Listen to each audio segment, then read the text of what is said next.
गुरु प्यारी साथ संगत, बहुत सौभाग्य का विषय है। आज हम बहुत सारी परिस्थितियों परेशानियों के बावजूद सत्संग के लिए, गुरु चर्चा के लिए अपना समय निकाल कर यहाँ आए। बहुत विशेष, बहुत ही खास क्षण होते हैं हमारे जीवन में, जब हम अपने जीवन के इस आध्यात्मिक स्वरूप को अपने जीवन में जीने का प्रयास करते हैं। आज के समय में, इस कलयुग में, जहां सुबह से लेकर शाम तक मनुष्य हर एक चीज प्रसार की ओर दौड़ रहा है, जीवन का असली स्वरूप क्या है, हमें ये जीवन क्यों मिला है, तो कैसे जानेंगे, इसके पर कोई विचार नहीं करता है। और चंद गिने चुने भाग्यशाली लोग ही होते हैं जिन्हें गुरुमत का, प्रभुमत का सार जीवन में समझ में आता है। भगवान बुद्ध ऐसे ही महापुरुषों में हुए जिन्होंने इस भेद को जाना था। हमारे और आपकी तरह उन्होंने अपने जीवन में, सामाजिक जीवन में जन्म लिया, राजसी कुल में जन्म लिया, राजपुत्र थे, पिता ने उनको हर तरह के सुख साधन दिए। उन्हें कोई आवश्यकता नहीं थी कि संसार में किसी और चीज के लिए कुछ करना पड़ा, पर उनके मन में जिज्ञासा हुई, जीवन क्या है, जीवन का अनमोल ध्येय क्या है, हम जन्मे क्यों हैं, हमारे जन्मने के पीछे कारण क्या है। ये वो प्रश्न है जिसे हम कभी पूछते नहीं। हम अपने जीवन को सिर्फ अपनी दैनिक, अपनी रोजमर्रा की जरूरतों के हिसाब से सिर्फ संसार की सुख सुविधाओं के पीछे भागते हुए जीते हैं। और जो क्या करते थे, संसार में जीना उसे ही कहा गया है जिसने जीवन का भेद, इस जीवन का रहस्य जाना है। जीवन का रहस्य क्या है? कबीर साहब बड़ा आसान शब्दों में से कहते हैं, कबीर जब हम पैदा हुए, जग हंसा हम रोए, ऐसी करनी करते लोग हम हंसे जग रोए।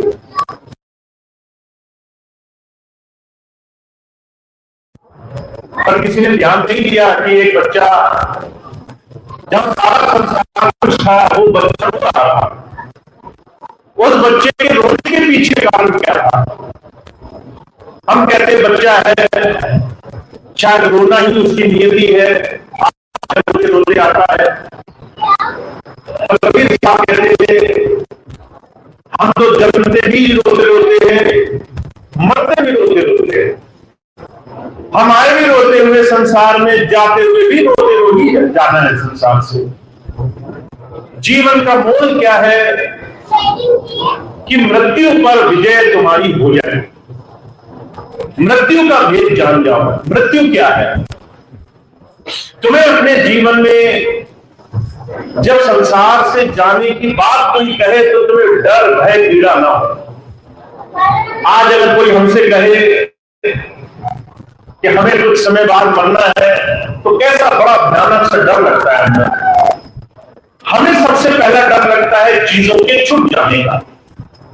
अगर मरे तो जो संसार में बनाया वो छूट जाएगा, धन छूटेगा, रिश्तेदारी छूटेगी, संपत्ति, मान, बढ़ाई, न जाने जो जो संसार में हमने कमाया है वो सब छूट जाएगा। और जो चीज छोड़ने की पीड़ा, भय हमारे अंदर होती है, महाराज जी कहा करते थे, वो बहुत सारे कारणों में से बहुत बड़ा कारण है हम मृत्यु के विषय पर अपने जीवन को जानना नहीं चाहता। वेद में एक बड़ा सुंदर मंत्र का जिक्र किया गया है, महामृत्युंजय मंत्र। आपने सुना होगा, जब किसी के घर में विपत्ति आती है, परेशानी आती है, बहुत तकलीफ हुई, कष्ट हुए, तो ब्राह्मण देवता कहते हैं महामृत्युंजय मंत्र का जाप कराओ। हम कहते हैं उस मंत्र का जाप कराएं, यज्ञ हवन कराएं, आहुति कराएं, तो घर में शुद्धता आएगी, सुख शांति आएगी। पर महामृत्युंजय मंत्र और वेद क्या कह रहा है? तुम्हें इसे रटना नहीं था, तुम्हें इसे बार बार जाप करके यज्ञ आहुति नहीं दे रही थी। महामृत्युंजय मंत्र मृत्यु पर विजय की बात कहता है। हम सभी मनुष्यों के जीवन का आधार क्या है? कभी मृत्यु का विषय आए तो हमें वो भेद, वो रहस्य हमारा सुलझा हुआ होना चाहिए। महामृत्युंजय मंत्र के पहले महाराज जी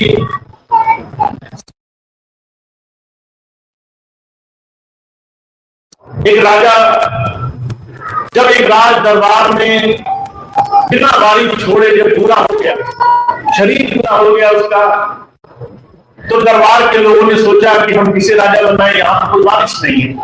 तो उन्होंने मन में विचार किया जो भी व्यक्ति चुना जाए 5 वर्ष के लिए चुना जाए, 5 वर्ष के बाद उसे गद्दी से उतारा जाए, पास के जंगल में छोड़ दिया जाए और वापस आते वक्त जो भी पहला व्यक्ति दिखाई दे उसी को राजा बना। नियम पक्का हो गया, राजा ऐसा चुना जाने लगा। एक राजा चुना 5 वर्ष, जब उसने राज किया तो बड़े नशे में धुत होकर राज किया। राजपाट में नशा कैसा होता है ये तो आप समझ ही सकते हैं। अगर हमें घर में कोई बड़ा, घर में हम बड़े हो जाए, हमें संसार में ये एहसास हो जाए कि हमारे पास शक्ति है, मुझे नशा है कि हमारे पास शक्ति है, हमारे पास ताकत है, उस नशे में चूर होकर इंसान जो जीवन जीता है, जो बुलावे में, जो भूल में पड़कर इंसान जो जीवन जीता है, वो जीवन राजा ने जिया। नशे में चूर होकर के जितना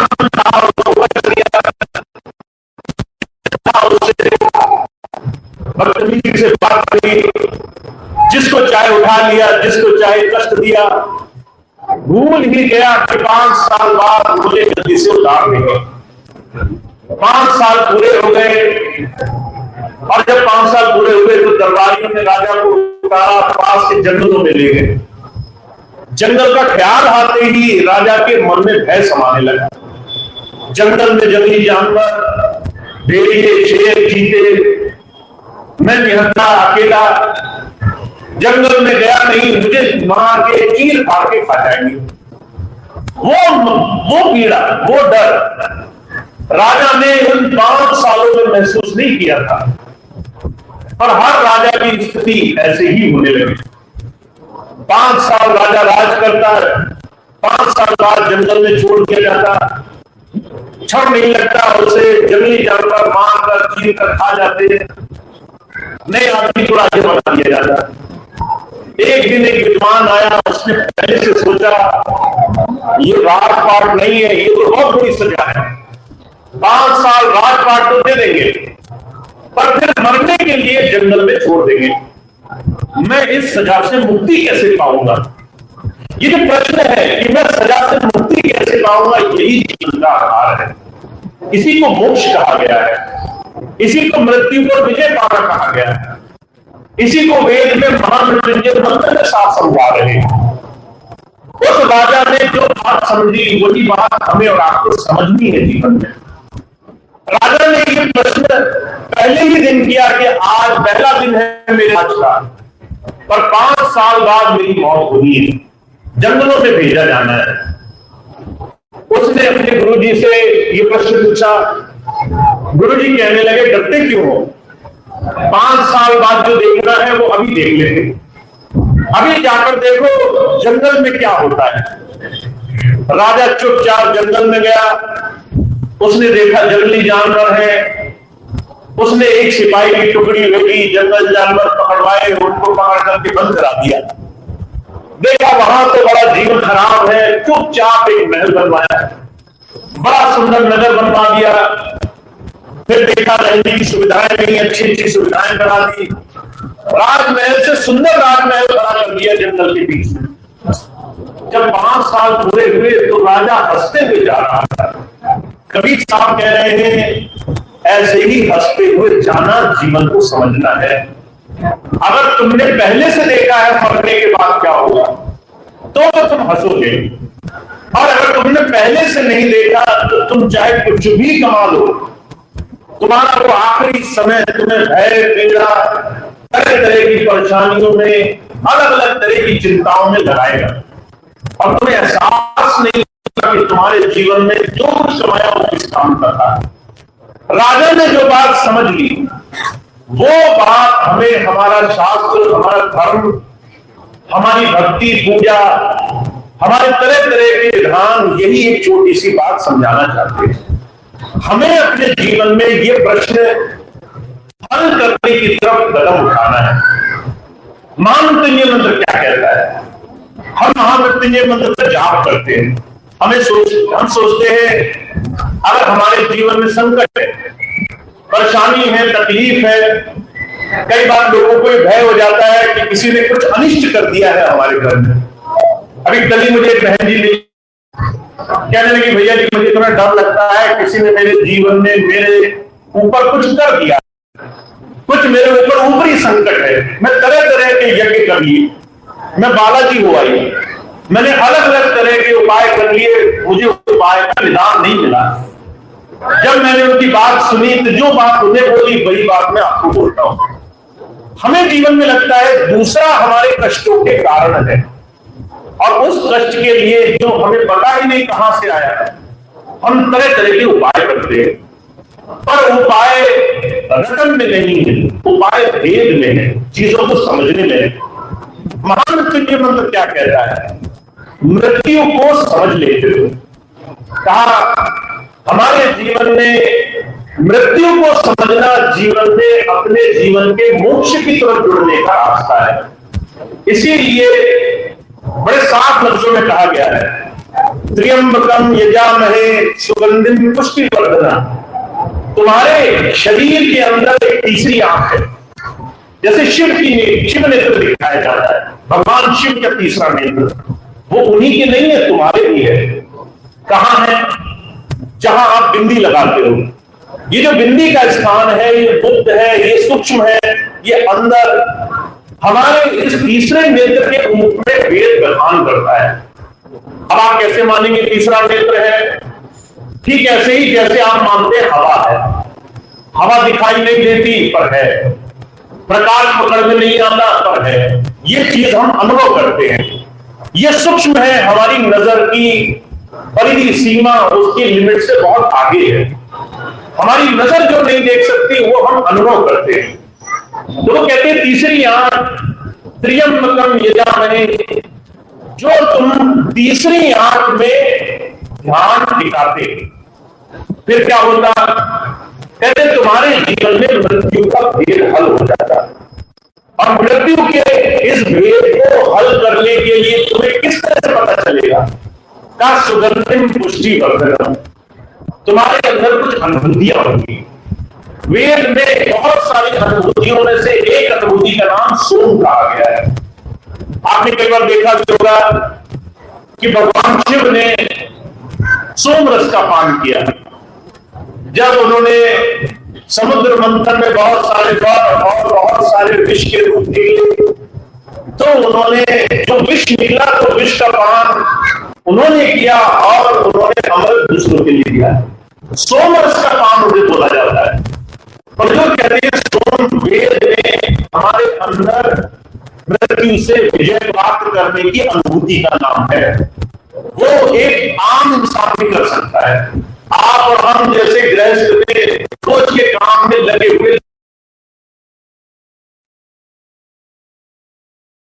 हमारे 24 घंटे में से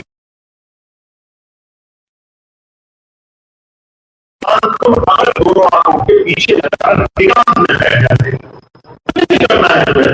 तुम्हें एकांत में बैठकर अपने अंदर जो हो रहा है उसको देखना है।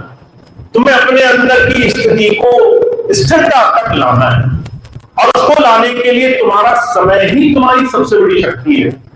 24 घंटे में कितना समय तुम अपने अंदर अपने ध्यान को टिकाने में दे पाओगे, और उसको करने के लिए तुम्हें ऐसी चीज भी नहीं जो तुमने आज तक नहीं करी।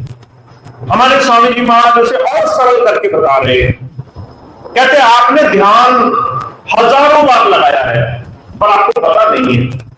अब आप पूछेंगे कब लगाया है, तो स्वामी जी कहते हैं हर रोज जब तुम सोते हो 24 घंटे में हर एक आदमी कम से कम एक बार जरूर सोता है। और जब वो सोता है तो आपने इस चीज का एहसास किया होगा, जब हम सोते हैं, जब हम आंख बंद करते हैं, तो सबसे पहली चीज जो हमारी हटती है वो है ध्यान। हमारा ध्यान दुनिया की वस्तुओं से हट गया है। अगर आप अपने कमरे में सोए, आपने आंखें बंद करी, तो उस कमरे की जितनी भी वस्तुएं हैं उससे आपका ध्यान हट गया। अब ना आपको समय का ध्यान है, ना आपको गर्मी सर्दी का ध्यान है, ना आपको सुबह दोपहर का ध्यान है, ना आपके चारों तरफ क्या है उसका ध्यान है। आपने आंखें बंद करी, ध्यान बाहर से हट गया। अब जो कहते हैं जब आप सोते हैं तो आपका ध्यान पूरे शरीर से सिमट करके हृदय चक्र तक आता है। हृदय चक्र तक वो ध्यान हर रोज आता है। हर रोज आप ये ध्यान करते हो, जाने अनजाने, आपको इसका एहसास नहीं है, पर हर रोज आप 7 से 8 घंटे इस स्थिति को करते हो। और जब आप इस स्थिति को करते हो तो सबसे पहली चीज आपने क्या अनुभव करी, आपको अपने शरीर का बोध नहीं रहता। आप सो गए, आपको अपने शरीर का आभास नहीं रहेगा कुछ समय तक। आपका अपना शरीर आपके समझ बूझ, आपके ज्ञान से हट जाएगा।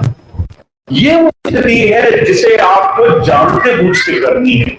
थोड़ा सा समय निकाल करके बैठ करके ये स्थिति करनी है। और अगर आपने इसको कर लिया तो आपके अंदर सुगंधी पैदा होगी, अनुभव पैदा होगा, सोम पैदा होगा। ये सोम जिसे मिल गया वो जन्म मरण से आजाद है, वो जन्म से मृत्यु से विजय प्राप्त करने वाला बना। महात्मा बुद्ध की कई बार आपने जीवन घटनाएं सुनी होंगी। वो राजा पुत्र थे, पर उन्होंने अपने जीवन में 3 ऐसे अनुभव किए जिससे उन्होंने अपने जीवन को प्रश्न के रूप में देखा है। पहली चीज उन्होंने क्या देखी, उन्होंने एक आदमी को बीमार देखा और उनके मन में प्रश्न आया कि क्या कोई इंसान बीमार भी हो सकता है? क्या बीमार होना भी हमारे जीवन का एक अनुभव है? क्या हम हमेशा स्वस्थ नहीं रहेंगे?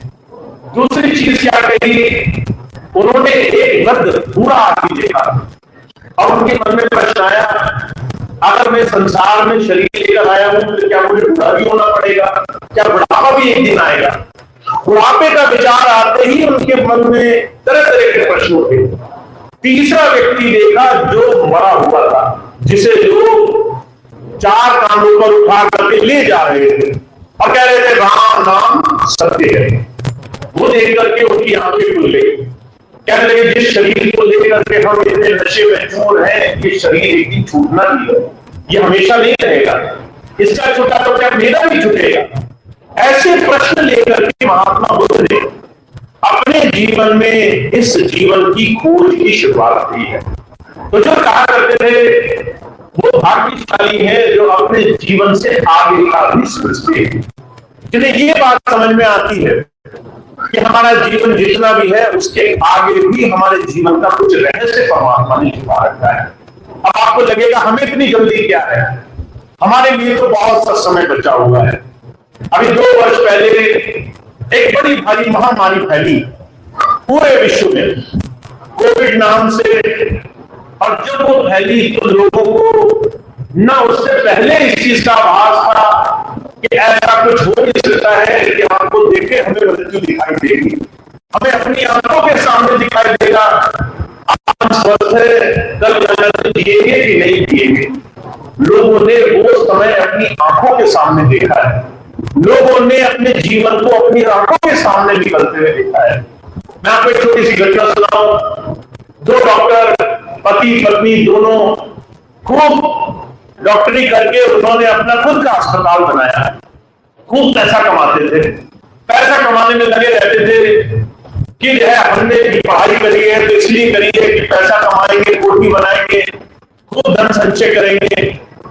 पिछले 2 साल पहले अचानक कोविड हुआ, कोविड आया तो किसी तरीके से पति जो डॉक्टर था उसको जो है कोविड हो गया। अब अपनी उसके नजदीक नहीं जाती थी, कहती थी इसको कोविड हुआ, ना जाने मुझे हो जाए, मुझे जो है वो हो जाए जो रोग इसको लगा है। पर जो है उसे किसी न किसी रूप में उसकी सेवा करनी पड़ी। पति को एक दिन अस्पताल ले जाया गया, पत्नी साथ साथ उसको जाना पड़ा और 1 हफ्ते के अंदर दोनों शरीर पूरा हो गया। आप इस चीज की कल्पना करके देखिए, जीवन का आगे का समय इतना छोटा, इतना बारीक लकीर से बना है जिसकी आप कल्पना नहीं कर सकते। इसलिए जब जब महापुरुष आए हैं उन्होंने धर्म को हमारे जीवन का आधार बनाया है। वो कहते हैं तुम्हें आज का इस क्षण का भरोसा है, पर तुम्हें ये नहीं पता कि अगली सांस तुम्हारे जीवन में क्या रूप लेकर आएगी। तुम्हारे जीवन में अच्छा होगा, बुरा होगा, तुम्हारा जीवन अच्छी तरह से गुजरेगा या अचानक बुराइयों में गिर जाएगा, तुम्हारा जीवन होगा भी कि नहीं होगा। तुम आज जो अपना जीवन व्यर्थ गंवा रहे हो, जो आज का जीवन कल के लिए टाल रहे हो, जो आज का समय तुम बाद के लिए छोड़ रहे हो, वो जीवन तुम्हारे लिए सार्थक नहीं है। मुझे बड़ी अच्छी तरह से याद है, एक बार स्वामी जी के पास एक माता गई, अपने पुत्र को लेकर के, लड़का जैसे आना था, व्यापार में लगा हुआ था। मां ने बड़ी कोशिश करी कि स्वामी जी से लड़का नाम ले लेता, दीक्षा ले लेता। स्वामी जी को जाकर कहा, स्वामी जी मेरी लड़के को नाम मिल जाए किस तरह से। स्वामी जी ने पूछा भाई उसके लड़के से कि लड़के तुम ये बताओ तुम्हारा क्या मन है। वो कहने लगा अभी उम्र क्या है, अभी तो बहुत उम्र बड़ी है, जब नाम लेने की उम्र आएगी तब हम नाम लेंगे। लोग सोचते हैं भक्ति करने की कोई उम्र तय है, जब बुढ़ापा आ जाए, जब हाथ में लाठी आ जाए, जब कमर टेढ़ी हो जाए, जब लोग घर से बाहर निकाल दें, जब कोई पूछे नहीं, तब जाकर के हमें फुर्सत मिलेगी, हम उस परमात्मा का नाम लेंगे। और जो कहा करते थे तो लोग ये सोच करके, ये विचार करके जीवन जी रहे हैं, उनके जीवन में अपने जीवन का सारा समय दिन दिन करके उनका ऐसे ही गुजर जाता है। तो वो भाग्यशाली होते हैं जो अपने जीवन को समझ लेते हैं, जो अपने जीवन में प्रश्न करते हैं, जो अध्यात्म को लेकर अपने जीवन को तौलते बोलते हैं, अपने जीवन की थोड़ी पड़ताल करते हैं।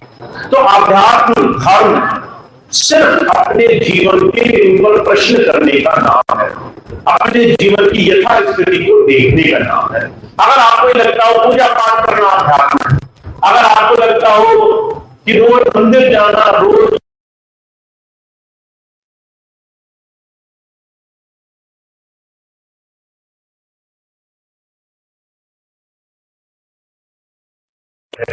हमारे स्वामी जी महाराज एक अक्सर किसी उदाहरण कहा करते थे, अगर आप किसी बड़े सुंदर बगीचे में चले जाए जहां बड़े सुंदर सुंदर फूल लगे, आप जब वहां जाएंगे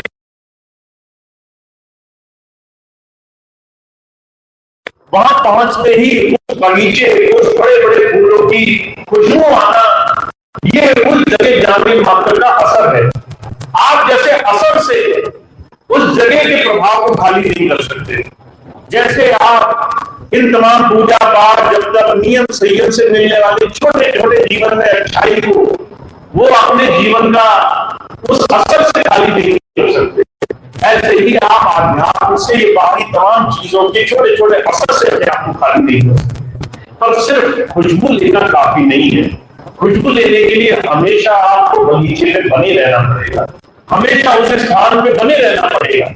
या फिर दूसरा तरीका ये है कि आप अपने अंदर ही उस खुशबू को धारण करने वाले हैं। तो हमारे स्वामी जी महाराज बड़ी एक साधारण सी बात कहते थे, कभी प्यासा कुएं के पास जाता है, कभी माली फूलों को पानी देने के लिए आता है।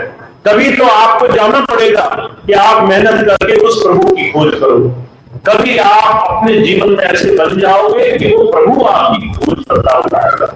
इसलिए कबीर साहब कहते हैं इसका एक साधारण सा नियम जीवन में लाओ। कहा कबीरा मन निर्मल भया जैसे गंगा नीर, पीछे पीछे हर गिरे कहत कबीर। मन निर्मल कर लो तो परमात्मा हमारे पीछे रहेगा। मन छल से भर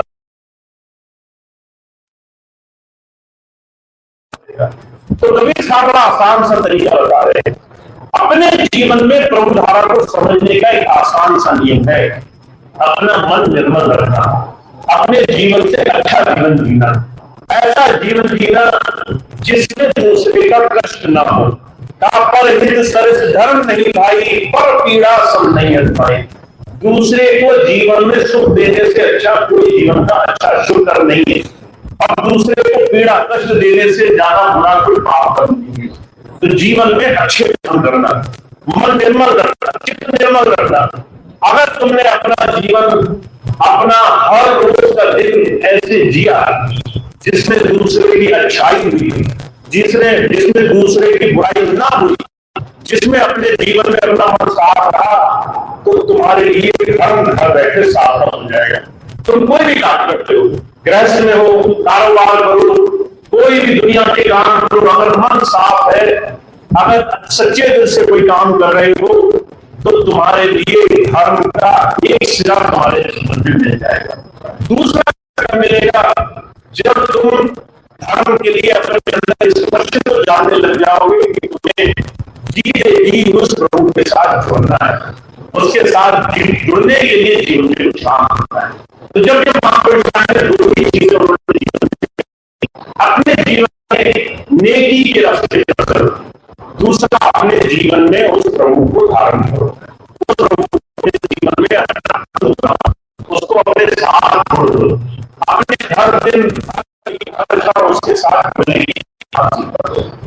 तो इसी बात को जीवन में अध्यात्म कहा है, इसी के साथ जुड़ना, धर्म के साथ जुड़ना कहा है।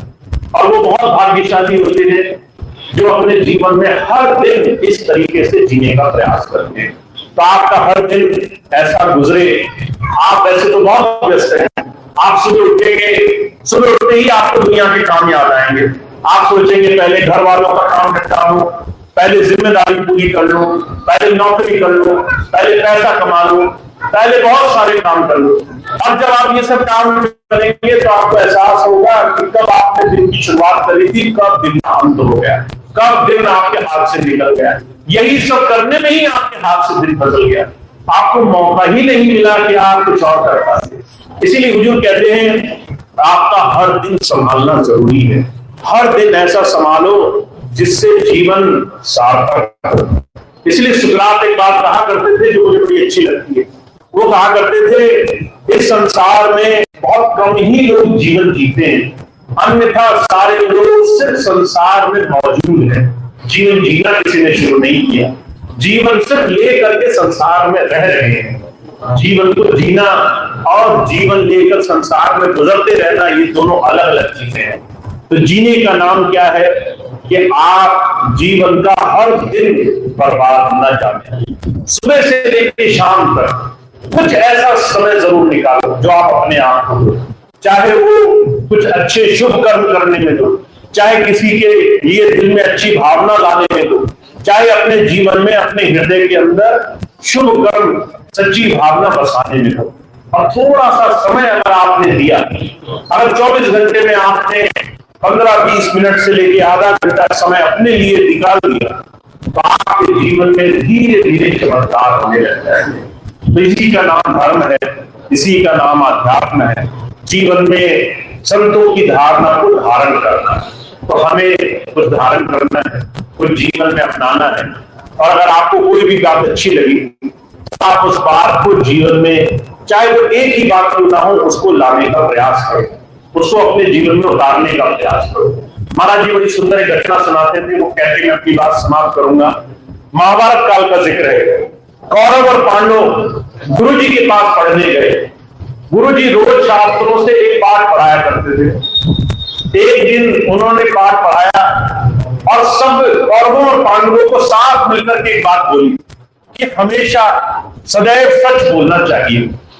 ये बात सबने पढ़ी, याद कर ली। गुरु जी ने सबसे पूछा, ज्यादातर बच्चों ने रटा था वो याद करके बता दिया। जब सबसे बड़े लड़के युधिष्ठिर से पूछा गया तो युधिष्ठिर कहने लगा, गुरु जी मुझे याद नहीं हुआ। अगले दिन भी पूछा, युधिष्ठिर कहने लगा, गुरु जी मुझे याद नहीं हुआ। तीसरे दिन पहुंचा, चौथे दिन पूछा, बहुत दिन गुजर गए। एक दिन गुरु जी नाराज हो गए, कहने लगे, अगर तुम छोटे से पाठ को याद करने में इतना समय लगाओगे तो तुम जीवन में कुछ सीख नहीं सकते।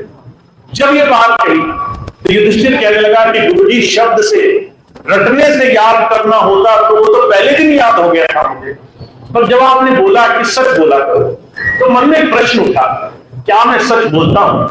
और मैंने बार बार अपने आप को तोला, बार बार अपने आप को जीवन पर्यंत पूरे दिन से लेकर शाम तक बार बार इस बात पर बोला, क्या मैं सच बोलता हूं?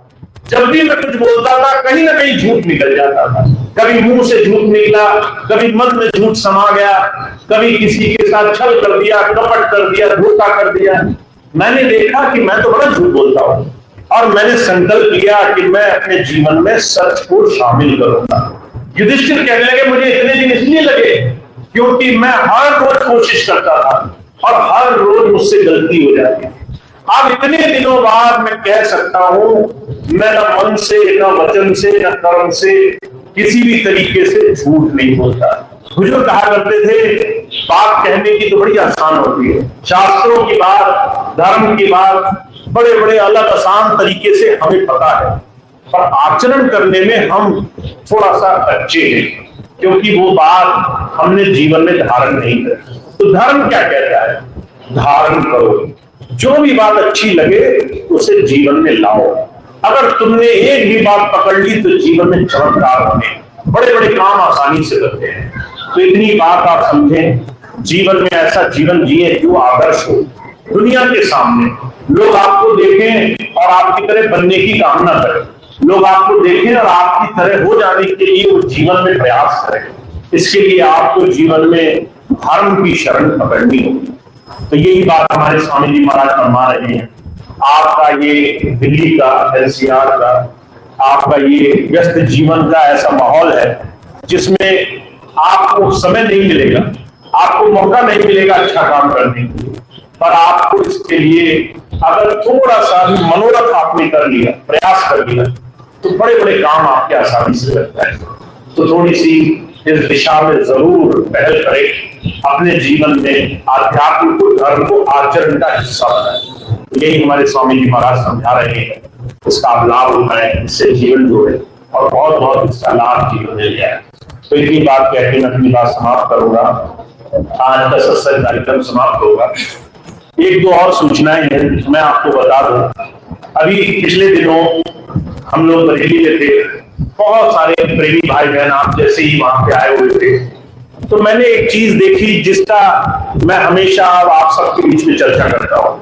बहुत सारे भाई बहन आए और अगर मुझसे 10 लोग मिलने आए तो 9 लोग ऐसे थे जो शरीर की परेशानियों से परेशान थे। कोई कहता था मेरे पैर में दर्द, कोई कहता शुगर, कोई कहता मेरे को बीपी का, कोई कहता लीवर फैटी हो गया, कोई कहता सर में दर्द, तरह तरह की परेशानियां। अब ये बात जब मैं कह रहा हूं तो आपको लगता होगा कि इसमें से कुछ परेशानी तो हमारी जैसी है, शायद हमें भी इन परेशानियों के साथ गुजरना पड़ता है। हम अपने जीवन में कई ऐसे छोटे छोटे बड़े बड़े रोगों को लेकर के आज जी रहे हैं। जब मैंने देखा कि बहुत से लोग ऐसे जो शरीर से बहुत तरह तरह की परेशानियों में रहकर अलग अलग बीमारियों के शिकार हो गए। तो एक हमारे बहुत प्रिय एक वैद्य जी, हमारे बहुत अच्छे डॉक्टर शैलेश जी, उनसे हमने बात की। हमने कहा ऐसा कैसे हो गया? लोग शराब नहीं पीते, लोग बीड़ी सिगरेट नहीं पीते, खाना पीना गलत नहीं है, जीवन बड़ा संभल के जीते हैं, तो इतने बीमार कैसे हो गए? तो उन्होंने कहा कि कुछ चीजें ऐसी हैं जिनको ध्यान में हमने नहीं रखा। उन चीजों को अगर समझ लें तो उससे हमारा जीवन बदलेगा। तो 5 चीजें ऐसी जो उन्होंने मुझे बताई और मैंने उनको अपने जीवन में अपनाया। 5 चीजें जो आपको धीरे से बदल लेनी है, 5 सफेद चीजें जिसको आप बदल लीजिए तो आपके जीवन में चमत्कार होंगे। पहली चीज कौन सी? सफेद नमक।